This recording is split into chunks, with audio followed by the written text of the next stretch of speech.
On ne peut espérer parvenir à la régénération des masses par quelques changements des structures de la société.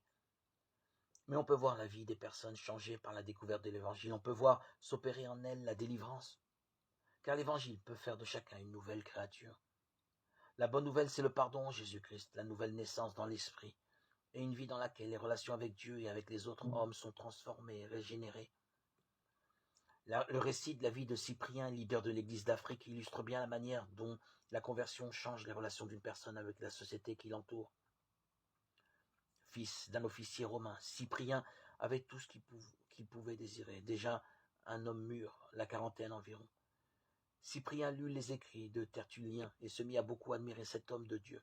De plus, un chrétien du nom de Caecilius vécut chez Cyprien et sa manière de vivre l'impressionna profondément. Cyprien finit par se mettre à l'étude de la Bible. Il se convertit aux alentours de l'an 246, probablement peu avant d'atteindre ses 50 ans. Il abandonna le monde, vendit ses propriétés et devint catéchumène, c'est-à-dire celui qui reçoit l'instruction, avant de se faire baptiser. Il fut consacré ancien en 247, puis l'année suivante évêque d'Afrique du Nord. Dans une lettre à Donatus, Cyprien se lamente sur le péché du monde. Il propose à Donatus de se transporter en imagination sur une haute montagne et de regarder le monde avec compassion. Regarde les routes barrées par des voleurs, les mers hantées par des pirates et les guerres répandues sur toute la terre. Le monde entier baigne dans le sang. Le meurtre, considéré comme un crime lorsqu'il est commis par un individu, devient un acte vertueux s'il est commis à la guerre.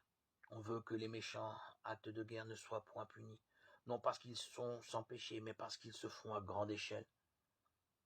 Et Cyprien continue à se lamenter sur l'horreur des jeux de l'arène, où des hommes se battaient et s'entretuaient pour le plaisir des masses. Ils s'entraînent au meurtre et l'assassinat est leur gloire. Les maux de la société sont tous aussi réels aujourd'hui qu'ils ne l'étaient du temps de Cyprien.